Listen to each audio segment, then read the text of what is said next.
Kabanata 2171, tumawa si Harvey, hindi nag-abalang magbigay ng diretsyong sagot. Ang batas ay napakahalaga sa akin, pero walang ibig sabihin yun sa iyo, hindi ba? Halimbawa, paanong hindi mo malalaman kung bakit ko kinuha ang magkapatid na Miyamoto? Kahit na ito ang unang beses na nagkita tayo, umaarte ka na parang kilala mo ako sa buong buhay mo. Since that's the case, then you should realize my reason for doing this. Kung sasabihin mo pa rin na hindi mo alam, pagkatapos ay ipinapalagay mong lahat ay bobo. Kalmado ang tono ni Harvey, ngunit ang kanyang mga salita ay nagpaasim sa ekspresyon ni Alice, na mas pangit kaysa dati. Tigilan mo na ako, Harvey York, kung sa tingin mo ay may mali o hindi nasisiyahan. Pagkatapos ay tumawag sa pulisya. Magsampa ng reklamo sa Island Country Embassy, wala kang karapatan na ipagmalaki ang iyong lakas sa ari-arian ng pamilya Thompson. Ang iyong kasalukuyang mga aksyon ay lumabag sa sagradong pag-aari ng mga mamamayan. Bilang taong namamahala sa Pothole Hotel, inilalaan ko ang karapatan na arestuhin at isumbong ka. Ipinalakpak ni Harvey ang kanyang mga kamay, nagkukunwaring pagkamangha. Magaling kamangha-manghang, mukhang iniisip ng mga Walls-Ings Thompson na sila ay higit sa batas. Kung hindi yun ang kaso, paano ka mangangahas na magsalita sa akin ng ganito? Sa tingin mo kailangan ko ng lakas ng loob para kausapin ka ng ganito? Ang umuungol na mukha ni Alice ay malamig na parang yelo. Ako ay isang retiradong miyembro ng Dragon Palace, nabibilang din ako sa pamilya Thompson. Kahit anong posisyon, kaya kitang sirain sa gusto ko. Napatingin sa kanya si Harvey na may pagtataka, ganoon ba? Malakas ka talaga, no wonder you dare to show off in a place like Mordo. Baka mapagkamalan ka ng mga tao bilang unang tao ng Mordo kung wala silang alam. Nakakahiya na ang Dragon Palace ay walang awtoridad dito. Sa pinakamaganda, ang mga Thompson ay mga tagalabas lamang. Kung dito nanggagaling ang tinatawag mong tapang, I suggest you leave. Lumakad pa sulong si Alice, agresibong hinawakan ang mukha ni Harvey, at saka lumapit sa kanyang tainga. Huwag kang magsalita ng kalokohan ng ganyan, Harvey, siya ay nagbuntong hininga. Originally, gusto kitang ialay sa panganay na young master. Pero dahil ikaw mismo ang bumangga dito, huwag mo akong sisihin sa susunod na mangyayari sa'yo. Siya ay umatras sa kanyang orihinal na posisyon, nilabag ni Harvey York ang batas at sinaktan ang interes ng Pothole Hotel. Galit na sigaw ni Alice, pumunta ka, arestuhin siya at ipadala sa Mordo Central Police Station. Pinandilete niya si Harvey, ipinapakita ang buong puwersa ng kanyang awtoridad. Tama, walang awtoridad ang Dragon Palace dito, ngunit kailangan pa rin nilang panatilihing ligtas ang aking mga tao at ari-arian. Bilang bayani ng Dragon Palace, ito ang aking pribilehiyo. Tungkol sa akin, at haharapin mo ang mga kahihinatnan na hindi mo maisip. Ibaba mo siya. Ang mga miyembro ng Dragon Palace ay sumulong sa kanyang utos, may hawak na mga baril. Tinanggal nila ang kanilang safety lock at itinutok ang kanilang mga baril kay Harvey.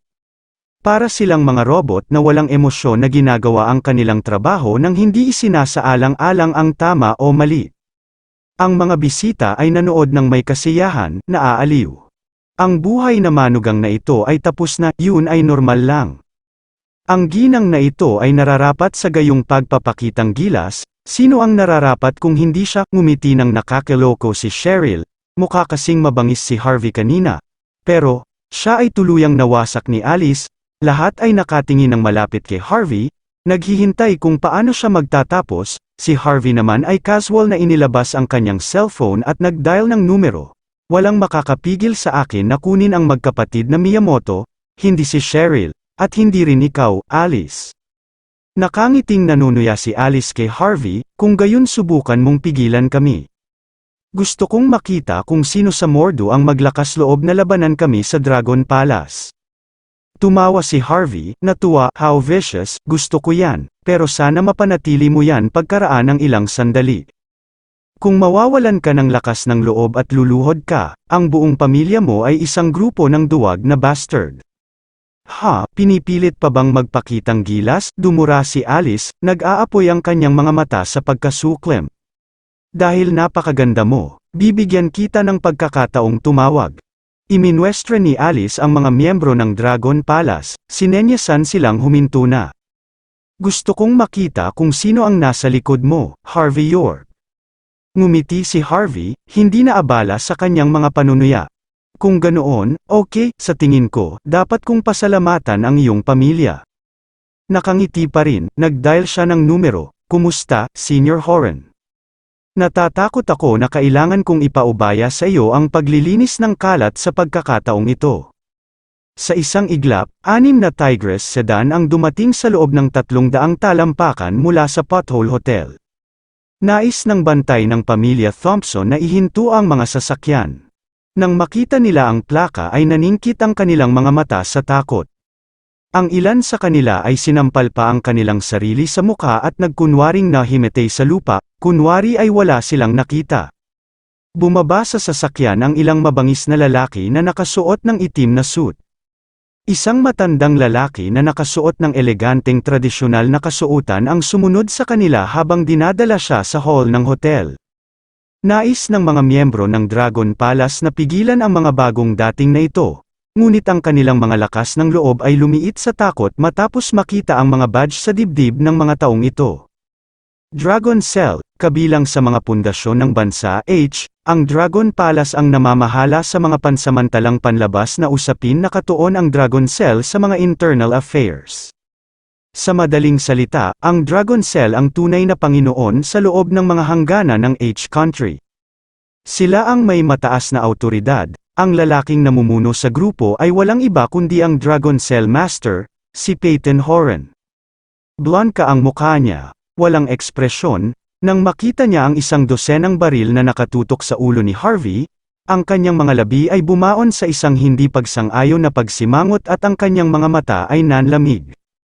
How dare you, galit na sigaw niya, sino kayo, mga tao? Ilan sa mga tinaguriang maharlika mula sa karamihan ay gustong gantihan siya.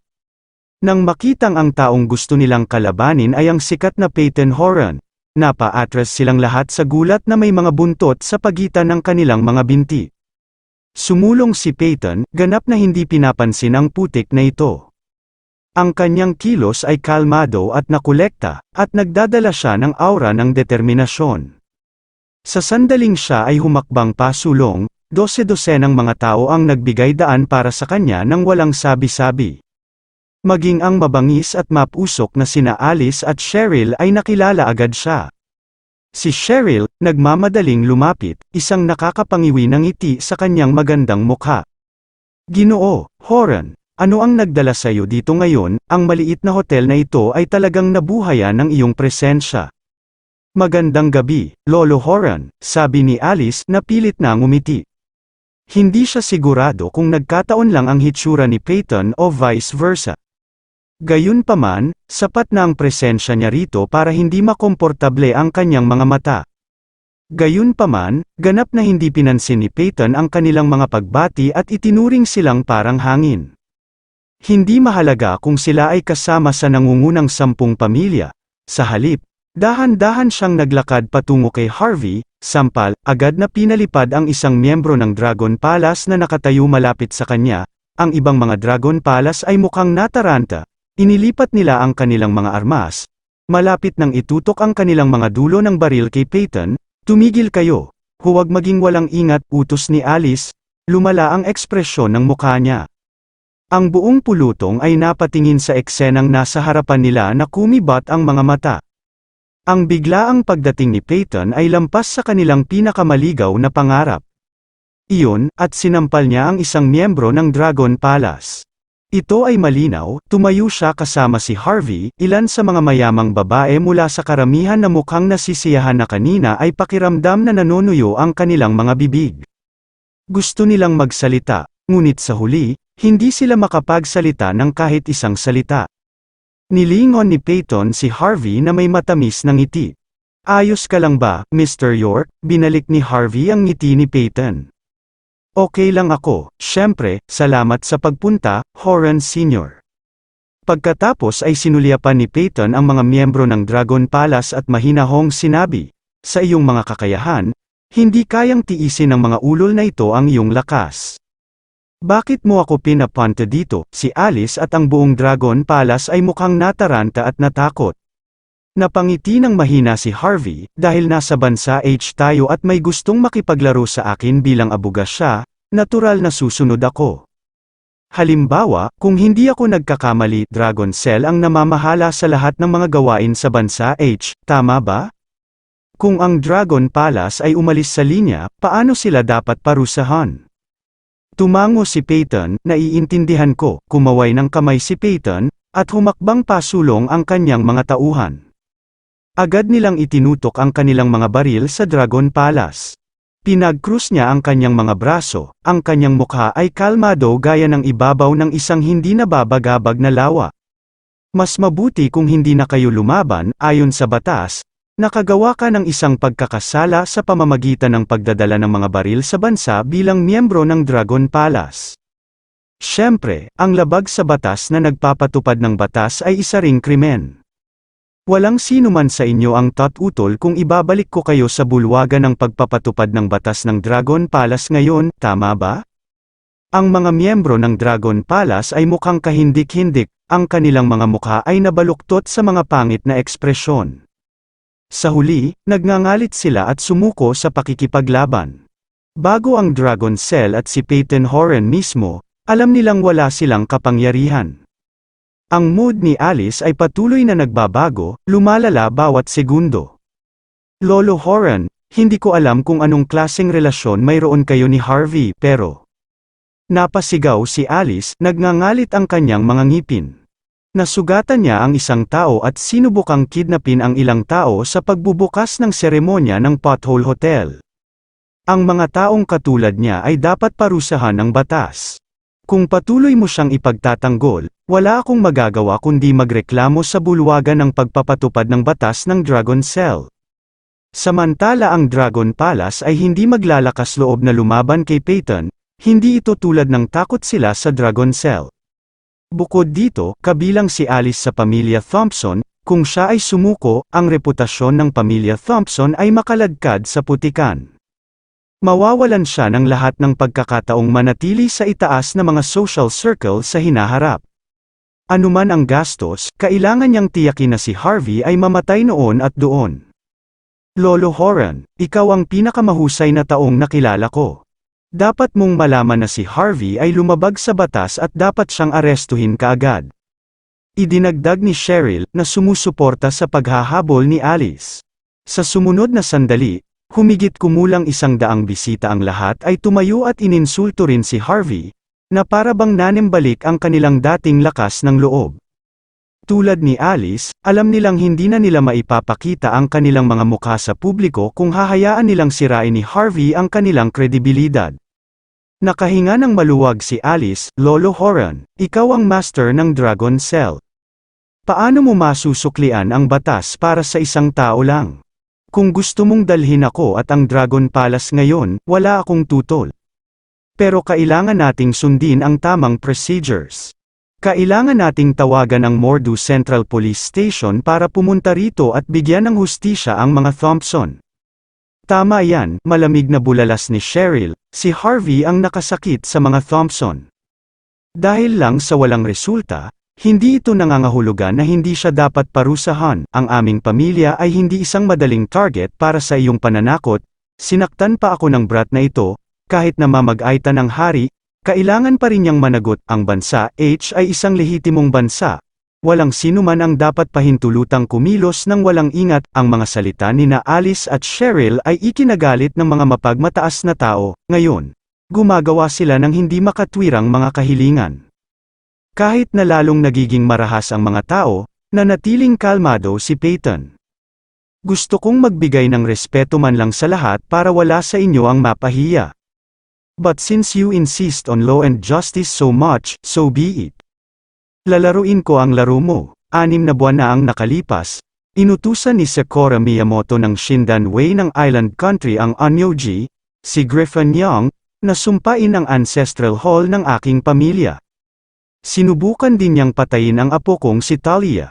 Ang pinakamahusay na mga eskrimador ng Shindan Wei, si Taro, pati na rin si Griffon, ay umamin na sa kanilang mga krimen. Mayroon kaming ebidensya at testimonya upang patunayan ito. Sa ibang bagay, si Hector ng pamilya Thompson ay nag-utos kay Sakura na patayin si Sir Harvey York ng maraming beses. Naturally, lahat ng ito ay napatunayang tama, sa pamamagitan ng mga patakaran ng Dragon Cell. Hindi namin kukunin si Hector hanggat wala kaming matibay na ebidensya. Si Sakura Miyamoto, sa kabilang banda, ay dapat sumama sa amin. Ito ang hustisyang gusto mong ibigay namin sa iyo, kaya, Miss Thompson. Okay ka lang ba sa desisyon namin? Ang mga salita ni Peyton ay ikinagulat ni na Alice at Cheryl, na ang mga mukha ay napalitan ng takot. Kung si Sakura ay nahulog sa mga kamay ng Dragon Cell, ang mga Thompson ay kailangang magbayad ng mabigat na presyo kapag siya ay umamin. Ang mga Thompson ay nagdulot ng napakaraming problema para lamang protektahan si Sakura, ngunit sa huli, sila ay kinaladkad pa rin sa kaguluhan.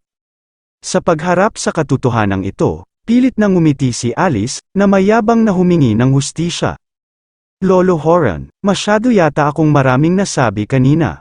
Patawarin mo ako, hindi ko dapat hinayaan ang Dragon Palace na makialam sa bagay na ito.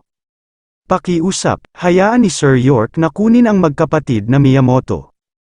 Hindi ka na namin pipigilan, natural, na unawaan ni Alice na mas mabuting mahulog si Sakura sa mga kamay ni Harvey kaysa kay Peyton. Kung nahuli siya ni Harvey, alam ni Alice na papatayin si Sakura. Ngunit kung kukunin ni Peyton si Sakura, mapapawi ang pamilya Thompson. Sige, Senior Horan, hindi ito big deal, hindi na kailangang pumunta ng ganito. Sa gulat ng lahat, pumagitna si Harvey sa kanila at casual na kumaway. Dahil naiintindihan na ni Miss Thompson ang kanyang pagkakamali at pinigilan ang Dragon Palace na mamagaitan, maaari nating tapusin ang komedya na ito dito. Aalisin ko ang magkapatid na Miyamoto, hindi na kailangang magsampa ng anumang mga reklamo. Lumingon si Peyton kay Harvey at ngumiti, mabuti, dahil sinabi iyon ni Brother York, hindi ko na itutuloy ang bagay na ito. Pero kung kailangan mo ako, tawagan mo lang ako, nandito lang ako. Binigyan ni Peyton si Harvey ng magiliw na tapik sa balikat bago tumalikod. Kinawayan niya ang kanyang kamay, sinenyasan silang pigilan ang mga miyembro ng Dragon Palace bago siya umalis sa lugar. Umalis kaagad si Peyton pagdating niya, pagkaalis niya, tumahimik ang mga tao. Walang nakakaintindi kung bakit sinabihan ni Harvey si Peyton at ang kanyang mga tauhan na umalis kapag siya ang may kapangyarihan. Lumakad si Harvey at bahagyang tinapik ang magandang mukha ni Alice. Tingnan mo, ganito ang nangyayari kapag sinubukan mong maglaro ng nakalibro, mahinahong sabi ni Harvey. Sinabi ko na sayo, hindi ba, hindi mo ako kayang labanan ni Cheryl. Dahil wala si Hector ngayong gabi, wala akong interes na makipaglaro sa mga Thompson, magpadala ka ng mensahe kay Hector, alinman ay babalik siya sa Walls Inc. sa lalong madaling panahon, o manatili siya dito at mamatay, maaga o huli. Ako mismo ang bibisita dito. Ang mga salita ni Harvey ay kalmado sa ibabaw, ngunit mayroon siyang malaking suporta mula kay Peyton. Naningkit ang mga mata ni Alice sa kanyang pagbabanta, namumuo sa kanya ang takot. Maraming salamat sa lahat ng sumusubaybay. Please subscribe and follow my YouTube and Facebook channel, Pilipino Novel. Maraming salamat po. Kabanata 2195. Habang nakatingin si Alice kay Harvey, napuno ng galit at takot ang kanyang puso. Pagkatapos ay nakita niya ang isang shot ni na Tyson at Rachel na mukhang amused sa kanya, at ang kanyang galit ay sumabog. Harvey York, galit na nagngangalit si Alice. Umaasa ka lang kay Senior Horan pagkatapos gumawa ng kaunting pabor sa kanya. Kung gagamitin mo lang ang kakayahan mo, sa tingin mo matatalo mo ako. Umalis na si Harvey, ngunit nakakuha ng atensyon niya ang mga salita ni Alice. Huminto siya sa kalagitnaan at lumingon sa kanya, sinasabi mo ba sa akin na hindi ka nasisiyahan sa hatol? Tama yan, hindi ako, napakagat ng ngipin si Alice, muntik na niyang mabali. Kung hindi ka masiyahan, sisirain kita hanggang sa masiyahan ka. Casual na inihagis ni Harvey ang kanyang cellphone sa lupa at sinipa ito kay Alice. Bibigyan kita ng pagkakataong tumawag kahit kanino. Tumawag sa nilalaman ng iyong puso, kung nagawa mong takutin ako gamit ang iyong trump card, iiwan ko si Sakura sa iyo. Ituloy mo, tumawag ka kahit sino, ikaw mismo ang nagtanong. Mabilis na nag-dial si Alice ng numero, nanginginig pa rin ang ngipin niya sa galit. Maya-maya pa, isang malakas na boses ang tumunog mula sa kabilang side ng phone. Ito si Elias Patel. Sino ang tumawag, Prinsipe Patel? Ako ito, si Alice, agad na sabi ni Alice na nakayuko kahit na nasa telepono. Ako ay sinamantala sa Pothole Hotel, sino ang gagawa ng ganoon? Hindi ba nila alam na bahagi ka ng pamilya Thompson? Ang boses ni Elias ay puno ng kalituhan, ibigay mo ang telepono sa taong yon. Let me talk to him, mahinahon niyang sabi, nag-cross arms si Harvey, hindi na kailangan, kapatid mo ako, si Harvey, sabi ni Harvey. Napawi sa isang iglap ang umaasang ngiti ni Alice, ang lalaki sa kabilang dulo ng telepono ay walang iba kundi si Elias Patel, ang prinsipe ng pamilya Patel ng Golden Sands. Ang kanyang katayuan sa loob ng mordo ay kapantay ng apat na young master ng Waltz Inc. Ito ay isang matalinong tao, ngunit malakas. Naniniwala si Alice na pipilitin ni Elias si Harvey dahil wala na si Peyton. Gayunpaman, alam ni Harvey kung sino si Elias. Sa katunayan, maraming tao ang nakakaalam kung sino si Elias. Ang pag-alam sa kanyang pagkakakilanlan ay hindi malaking bagay. Ang bagay ay tinutukoy ni Harvey ang kanyang sarili bilang malaking kapatid ni Elias. Ibinaba ni Elias ang tawag nang marinig niya ang boses ni Harvey. Ang kanyang saloobin ay nagsasalita para sa kanyang sarili. Hindi niya gustong maging bahagi ng sitwasyon, at hindi siya nang ahas na makisali. Dahil kinuha ito ni Alice sa kanyang sarili sa pamamagitan ng kusang loob na pakikipaglaban sa mga kalaban na mas malakas kaysa sa kanya, kailangan niyang harapin ang mga kahihinatnan ng kanyang sarili. Malinaw sa pandinig niya ang busy signal mula sa phone. Nagdilim ang kanyang mukha, puno ng pagkabalisa at kawalan ng pag-asa. Ngumiti siya, ano, hindi ka pa rin nakontento, sa tingin mo ba nagkataon lang na nagpakita si Peyton dito para tulungan ako? Paano naman si Elias na hindi man lang naglakas loob na magpakita? Maaari tayong magpatuloy kung gusto mo, maganda ang mood ko ngayon. Maaari tayong magpatuloy sa paglalaro, nakaramdam ng takot at galit si Alice. Huwag kang ang masyadong maingay, Harvey, mayroon pa ring isang mas malakas na tao na hindi ko gustong tawagan noong una. Kung gagawin ko, natatakot ako na makakatagpo ka ng isang kapalaran na mas masahol pa kaysa sa kamatayan. May sasabihin ako sa iyo, ang Pothole Hotel ay itinatag dahil ang unang tao ng mordo, si Master Lynch mismo, ay nagbigay sa amin ng pahintulot. Sa mordo, si Ginoong Lynch ang batas, kung tatawagan ko siya ngayon, hindi lang ikaw, pati ang pamilya Jean sa likod mo ay babagsak sa isang iglap, dahil siya ay mula sa isa sa nangungunang 10 pamilya. Naniniwala si Alice na mayroon siyang kapangyarihan na yurakan si Harvey, gayunpaman, ayaw niyang banggitin ang totoong alamat maliban kung siya ay desperado. Kung tutuusin, napakalaking pabor na iyon para mabayaran niya. Master Lynch, bahagyang tumawa si Harvey, natatakot ako. Paano kung palitan natin ito ng kaunti, this time, tatawag na kita. Nang hindi man lang binigyan ng pagkakataon si Alice na sumagot, kinuha ni Harvey ang telepono at mabilis na nag-dial ng numero. Binuksan din niya ang speaker para marinig ng lahat ang usapan sa telepono.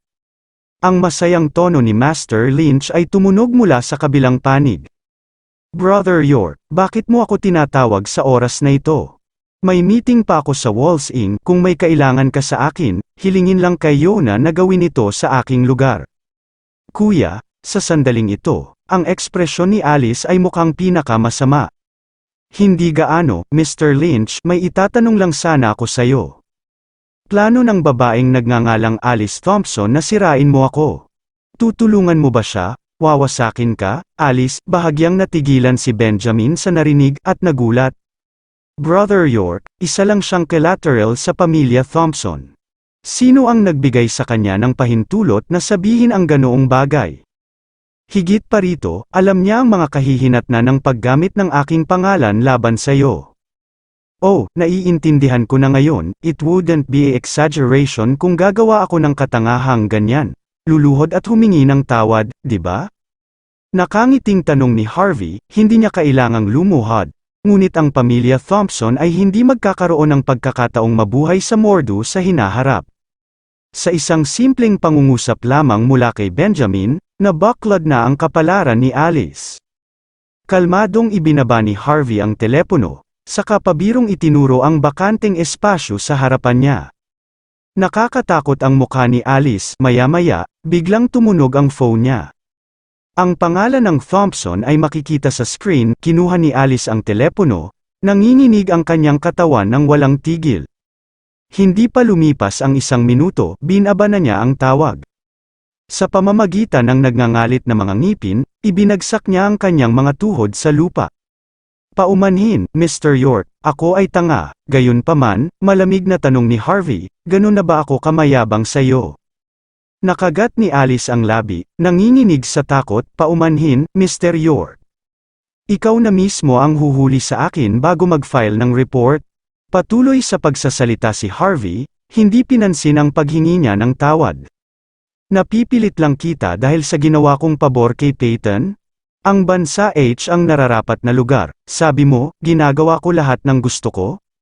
Lalong nanginig si Alice sa sinabi ni Harvey, ngayon lang, tinawagan siya ng isa sa mga nakatataas sa pamilya Thompson.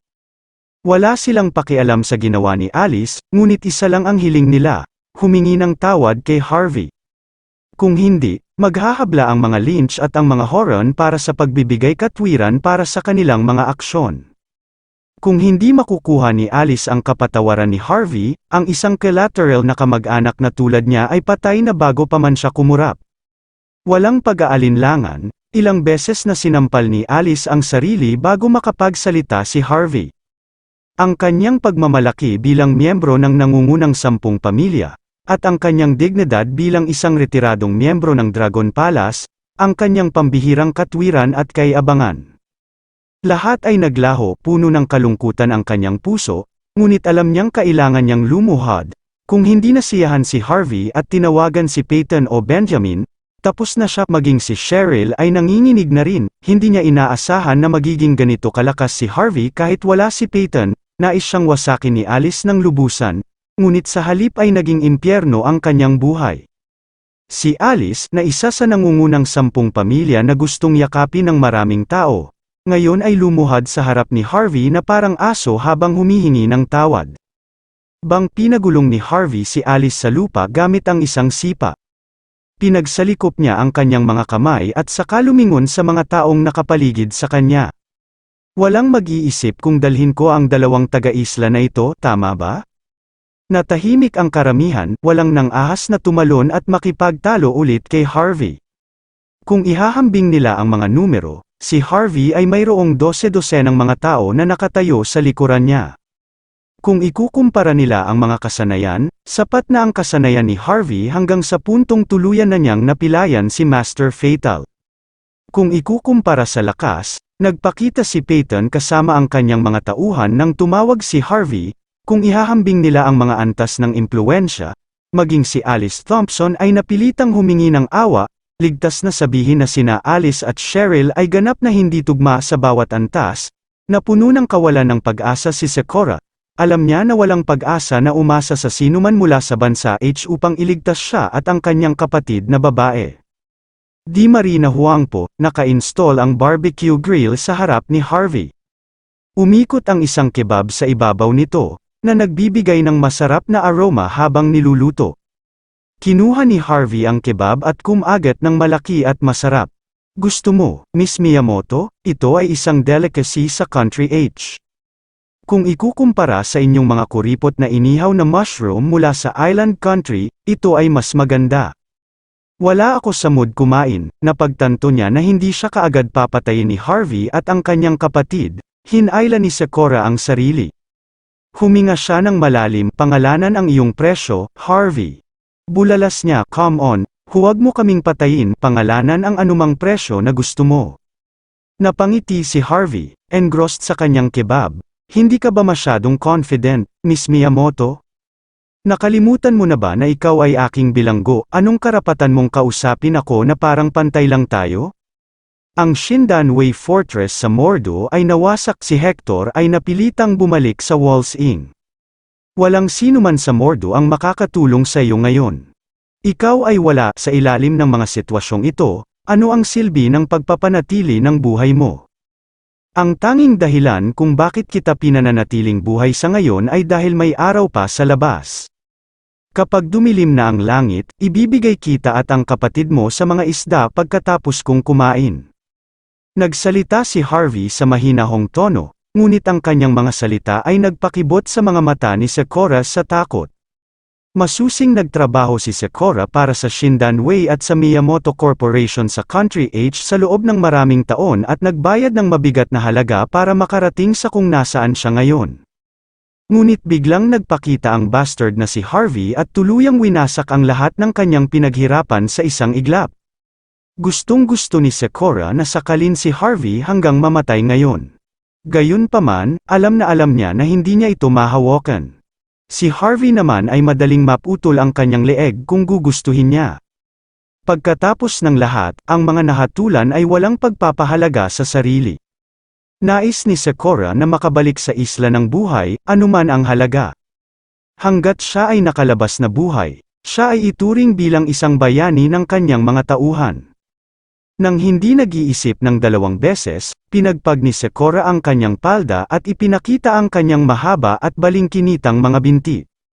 Binigyan niya si Harvey ng nakakalokong ngiti, Mr. York. Sabihin mo lang, at makukuha mo ang anumang gusto mo, tatanggapin ko ang anumang kondisyon na ilagay mo sa akin, ang mga benepisyo na makukuha mo ay tiyak na mas malaki kaysa sa aking buhay, hindi ba, paumanhin?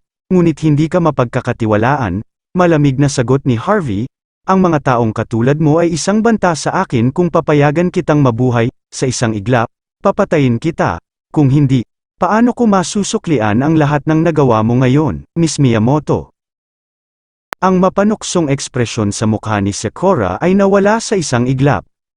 Ginoong York, hindi, Head Coach York, tahimik niyang sabi. Ito ay hindi isang larangan ng digmaan, at hindi rin ito isang sitwasyon sa buhay o kamatayan. Gayunpaman, bilang mga matatanda, hindi ba dapat maging mas mature tayo? Sa amin, interes lang ang nakikita namin mula sa kalaban. Mali ba ako? Hindi ka rin makakapakinabang ng kamatayan ko, hindi ba? Patuloy sa pagsubo si Harvey sa kanyang kebab habang humihigop ng kanyang beer. Hindi pa rin nawawala ang ngiti sa kanyang mukha. Sa kabaligtaran, ito ay totoo. Halimbawa, alam mo ang tunay kong pagkatao. Isa sa pinakamahalagang dahilan kung bakit hindi mo inilantad ang aking pagkakakilanlan ay dahil gusto mong ibenta itong sekreto ko sa Emperor ng Island Nation, lahat para makakuha ka ng promosyon. Kung ang Island Nation ay magpapakalat ng mga tropa laban sa bansa H, mapipilitan kaming manatiling pasibo dahil nalantad ang aking pagkakakilanlan. Mali ba ako, napalitan ng galit ang ekspresyon ni Sakura? Kinagat niya ang kanyang mga ngipin, galit na galit. Sir York, isinusumpa ko sa emperador na hindi ko ihahayag ang iyong pagkakakilanlan sa sinuman. Kung gagawin ko, ang aming emperador ay tatamaan ng kidlat.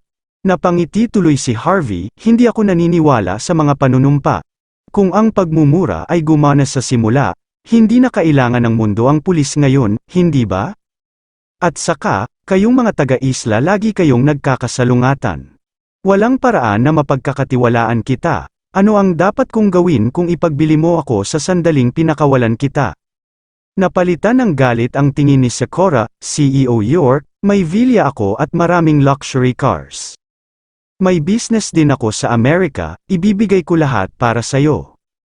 Narito ang 4.7 bilyong dolyar na cash, kunin mo sila. Kahit na hindi mo ibigay ang lahat ng ito sa akin, hindi mo ito maitatago. Inilabas ni Harvey ang kanyang black card at mapaglaro ito. Wala sa kanila ang ibig sabihin sa akin, oh, tama, sa tingin ko may maibibigay ka sa akin. Baka palayain kita kung sasabihin mo sa akin ang lahat ng plano ng Island Nation. Nang marinig ang mga salitang ito, nanlamig ang mukha ni Sakura. Matigas ka, Harvey, inaamin ko, ngunit kung patuloy kang kumilos ng napakatigas at walang utang na loob, ang iyong buhay ay magiging isang buhay na impyerno. Maaari mo akong patayin at ang aking kapatid na babae, ngunit maaari mong tiisin ang mga kahihinatnan? Dahil sa nagpapakamatay ka laban sa Shindan Wei, dapat mong malaman kung anong uri ng background ang mayroon ako. Pagkatapos magmakaawa na walang pakinabang, sinimulan ni Sakura ang pagbabanta kay Harvey. Ibinaba ni Harvey ang kanyang kebab, napukaw ang kanyang interes. Bakit hindi mo ipaliwanag sa akin ang mga kahihinatnan ng pagpatay sa iyo? Tingnan mo kung matatakot mo akong gawin ito, kung kaya mo, malamang palayain na kita. Napanganga ang bibig ni Sakura, sa wakas, nagpasya siyang kunin ang kanyang trump card. May sasabihin ako sa iyo, hindi lang ako ang honor lady ng Miyamoto Corporation, kundi ako rin ang huling disipulo ng Shindan Wei. Alam ko, tuloy lang, nagkibit-balikat si Harvey, hindi mapakali. Kung papatayin mo ako, hinding-hindi ka pakakawala ng sensei ko. Alamin mo to, kung lumitaw ang sensei ko sa nakaraang digmaan, matagal ka nang namatay. Inilabas ni Sakura ang kanyang cellphone at nagmamadaling nagdial ng numero. Parang pamilyar ang lahat ng ito. Malamang na sinabi sa akin ni Griffin ang parehong bagay. Sabi ni Harvey na mapaglarong, kung lahat sa inyo na tinatawag na mga dakilang tao mula sa Island Country ay maaaring pumatay sa akin. Kung gayon, bakit wala akong nakikita sa kanila dito? Ganyan na ba sila kalapit sa mundo? How dare you, ang mga taong tulad mo ay hindi makakainsulto sa aking sensei. Hindi siya nagpapakita dahil gusto niyang itaas ang kanyang martial arts sa mas mataas na antas. Kung lumaban siya, bilang master ng Shindan Wei, maaari kanyang putulin sa kalahati sa isang slash. Tumawa na parang baliw si Sakura habang agresibo niyang itinuro si Harvey. Wala sa kanyang pag-uugali ang nagmumungkahi na siya ay isang bilanggo. Nakalimutan niya ang kanyang lugar. Sampal, sinampal ni Harvey si Sakura sa mukha, hindi nag-abala pang magsalita bilang tugon. Napasigaw si Sakura sa sakit habang natapon ang kanyang katawan sa impact. Lumapag siya sa kubyerta ng may malakas na putok, umaagos ang dugo sa kanyang bibig.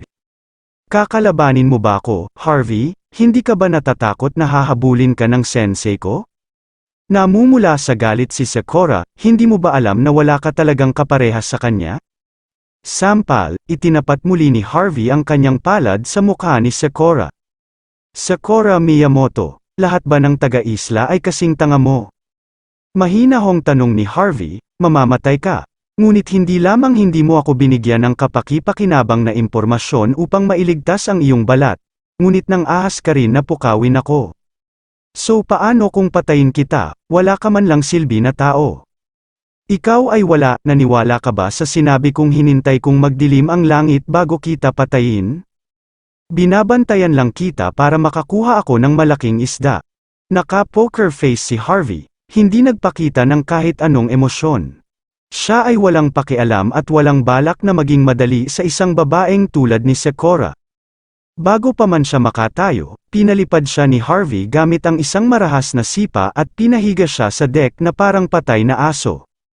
Sa sobrang galit ni Sakura, halos mabali ang ngipin niya sa sobrang paghiling ng ngipin. Ganyan ka lang kayabang dahil hindi mo alam kung sino ang sensei ko, Harvey. Siya si Akiyo Yashira, ang maalamat na si Akiyo Yashira. Natatakot ka ba ngayon? Gayunpaman, nanatiling walang emosyon si Harvey kahit marinig ang kanyang pangalan. Wala siyang naramdaman, kung ito man ay ang emperor ng Island Nation o si Akiyo Yashira, hindi sila karapat-dapat sa kanyang atensyon. Si Rachel na nakatayo sa likod ni Harvey ay gumawa ng nakakatakot na ekspresyon sa pagbanggit ng pangalang ito. Pagkatapos magdusa ng maliit na kabiguan laban sa Shindan Wei, sinisiyasat ng sangay ng Longmen ng Mordu ang asosasyon. May mga alingaw-ngaw na ang swordsmanship ni Akiyo Yashira ay league above the rest. Ang kanyang killer move, ang Zephyr Slash, ay ganap na hindi magagapi. Si Taro, na nagsasabing siya ay isang mag-aaral sa ilalim ng pakpak ni Akiyo, ay maaaring matutunan ang pag-atake sa pamamagitan lamang ng panunood. Sinasabing hinahangad ni Akiyo ang pinakamataas na antas ng martial arts 30 taon na ang nakalilipas. Kung siya ay buhay pa, ang kanyang mga kasanayan ay hindi bababa na ilagay siya sa par ng Diyos ng digmaan. Sa suporta ng eksperto kay Sakura, hindi nakakagulat na nang ahas siyang gawin ang gusto niya sa Mordo. Maaaring natakot si Rachel, ngunit si Harvey ay ganap na hindi nabigla. Natatakot ako na ang salitang iyon ay wala sa aking diksyonaryo. Kahit na mangyari iyon, ang tanging bagay na kinakatakutan ko ay baka tumigil kayong mga taga-isla dito. Makinig ka sa akin, ang dahilan kung bakit ko kayo pinahinga ay para makahuli ako ng mas malalaking isda, ibig sabihin, ang sensei mo. Kapag nagpakita siya, papatayin ko siya at kasama niya ang Shindan Wei. Hindi ko na kailangan pang pumunta sa island country. Iyan ang tinatawag mong tubo, dalawang ibon na may isang bato. Pinitik ni Harvey ang kanyang mga daliri, dalawang longmen na disipulo ang nagpakita at itinali ang isang malaking bato sa paligid ni Sakura. Walang tigil na nanginginig si Sakura. Tumatagos ang takot sa bawat parte ng kanyang katawan. Lumapag sa deck ang phone na nadial niya. Nagkataong pinindot niya ang speaker button, isang paos na boses ang nanggaling sa kabilang side ng phone. Kabanata 2200, hayaan mo akong babalaan ka, makinig ng mabuti. Ako ang master ng Shindan Wei at isa sa 6 Holy Swords of the Island Nation, Akio Yashira. Si Sakura ang huling estudyante ko, kung maglakas loob kang saktan siya, papatayin ko ang buong pamilya mo. Wala akong pakialam kung sino ka o kung anong pagkakakilanlan mo. Iniuutos ko sa iyo na palayain ito nang hindi gumagawa ng kaguluhan. Pagkatapos nito, dapat kang humingi ng tawad, kung tatanggi ka. Lalabas ako at sisirain kita at ang iyong buong pamilya gamit ang aking mga kamay. Diretso at matatag ang tono ni Akio, naisip niya na kung ipagmamalaki niya ang kanyang titulo, magagawa niyang takutin si Harvey na sumunod.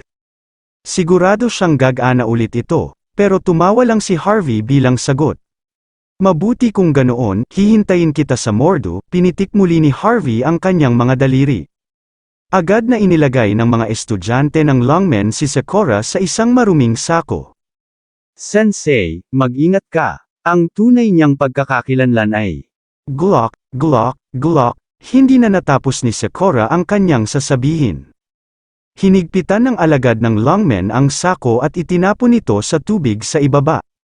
Mabilis siyang lumubog sa ilalim ng mga alon, na walang magawa. Sa sandaling iyon, bumalat ang panghihinayang kay Sakura. Kung maaari siyang magsimulang muli, hindi niya sana na-provoke si Harvey noong una. Ngayon lang niya nalaman, ang gawin ng isang bagay ay isang hiling ng kamatayan. How dare you, galit na sigaw ni Akio sa kabilang side ng telepono. Bastos ka, lumagpas ka na sa linya ngayon, maghintay lang. pupunta ako sa Mordo at kitilin ang sarili mong buhay sa loob ng 1 buwan. Bilang kapalit, inutusan ni Harvey ang isa sa kanyang mga nasasakupan na pindutin ang video call button sa telepono para makita ni Akio si Sakura na nalulunod sa kanyang mga mata. Mga bitik. Isang malakas na tunog ng pagkabasag ng telepono habang ang screen ay naging itim. Napangiti si Harvey, natuwa, at basta-basta niyang itinapon ang telepono sa ilog. Ang aming mga banal na espada dito ay medyo nasa sabik. Habang nakikipag-usap si Harvey kay Sakura, inilabas ni Alice ang kanyang galit sa loob ng presidential suite ng Pothole Hotel. Sa kanyang galit, sinira niya ang $15,000 na China tea set at $150,000 na 8K HD na telebisyon. Bilang miyembro ng pamilya Thompson, hindi pa siya nakaranas ng ganitong kahihiyan. Hindi lang niya pinahiya ang kanyang sarili, ngunit nabigo rin niya ang pinakamahalagang misyon ni Hector para sa kanya, na protektahan si Sakura. Hindi niya alam ang gagawin kapag nakita niya itong muli. Si Cheryl ay nakakulong sa kanyang silid, puno ng takot at galit. Ang kahihiyan ni Alice ay nagdulot sa kanya ng malaking kawalan. Paralisado si Mr. Fatal, ang kanyang bodyguard para kay Cheryl, hindi ito katanggap-tanggap. Pagkaraan ng ilang sandali, humupa ang galit sa puso ni Alice. Huminga siya ng malalim, sumampa siya sa Italian leather sofa, naubusan ng lakas. Bakas sa kanyang magandang mukha ang galit, anong gagawin natin, Cheryl? Ano ngayon, dapat ba tayong tumakbo pabalik sa Walsing na ang ating mga buntot sa pagitan ng ating mga binti? Paano tayo magpapatuloy sa mga social circle kung aalis lang tayo? Natatakot akong maging outcast tayo mula ngayon. Baka maging, mga laruan pa tayo. Napagtanto nila ang katotohanan ito. Nagsimulang manginig si Alice sa takot. Sa totoo lang, brutal ang social circle na kinaroroonan niya.